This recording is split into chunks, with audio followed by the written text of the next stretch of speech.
Il existe quelques privilèges sur la terre des hommes de ceux qui comprennent le véritable sens de la vie.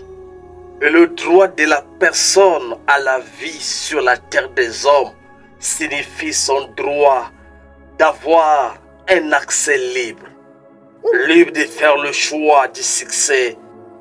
Il y a 3 motifs pour lesquels nous vivons sur la terre des hommes.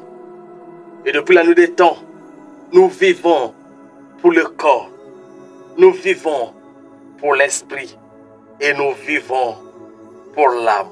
Dans la vie, on entend de nombreuses voix, mais vous seul êtes responsable et vous êtes capable de choisir celle que vous influenceront.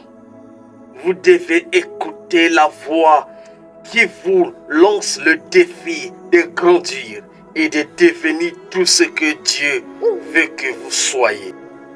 Mais ce que vous devez savoir, c'est que votre source c'est Dieu, l'être supra-intelligent, l'être absolument parfait, Dieu le Père.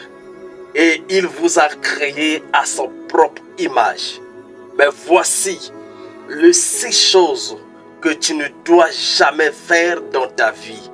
Et ces 6 choses ont appauvri ou égaré les rois de l'ancien temps. Le temps de nos patriarches comme Abraham, Isaac et Jacob. Numéro 1. Ne fais jamais l'amour avec une femme ou un homme marié. Vous les connaissez tous, l'histoire du grand roi qui s'appelle David. Un vaillant héros, l'homme selon le cœur de Dieu. Mais un jour, le roi David a touché à l'interdit. Dans la Bible, dans le livre de 2 Samuel, chapitre 12, du premier verset, la Bible nous dit que l'Éternel envoya Nathan vers David et Nathan vint à lui et lui dit, il y avait dans une ville 2 hommes, l'un riche et l'autre pauvre. Le riche avait des brebis et des bœufs en très grand nombre. Le pauvre n'avait rien du tout qu'une petite brebis qu'il avait achetée. Il la nourrissait et elle grandissait chez lui avec ses enfants. Elle mangea de son pain, buvait dans son coupe, dormait sur son sein. Et il la regarda comme sa fille. Un voyageur arriva chez l'homme riche. Et le riche n'a pas voulu toucher à ses brebis ou à ses bœufs pour préparer un repas au voyageur qui était venu chez lui. Il a pris le brebis du pauvre et l'a apprêté pour l'homme qui était venu chez lui. La colère de David s'enflamma violemment contre cet homme et il dit à Nathan, l'Éternel est vivant, l'homme qui a fait cela mérite la mort.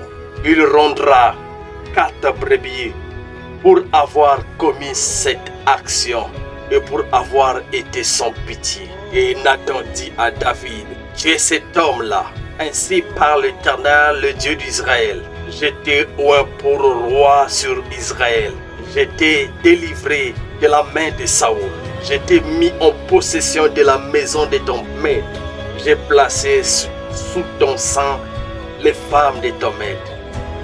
Je t'ai donné la maison d'Israël et de Juda. Et si cela y était peu, j'aurais encore ajouté. Verset 11. Ainsi parle l'Éternel. Voici, je vais faire sortir de ta maison le malheur contre toi. Je vais prendre sous tes yeux tes propres femmes pour les donner à un autre. Couchera avec elle à la vie de ses soleils. Car tu as agi en secret. Et moi, je ferai cela en présence de tout Israël, à la face du soleil. Cet acte introduit la mort dans ta vie, dans ta famille, dans tes projets. Et amène aussi son frère qu'est l'inceste. Et si cet acte a amené la mort, ou l'inceste, ou le malheur, ou la malédiction dans la vie de David, celui que Dieu appelait l'homme selon son cœur, à combien plus forte raison dans ta vie et dans ma vie. Alors, fais attention. Ne sais même pas de faire cet acte, car Dieu te maudira. Vous êtes des dieux, vous êtes des dieux. Dieu vous a créé à sa propre image. Merci beaucoup. C'était votre frère Astria Jerevox.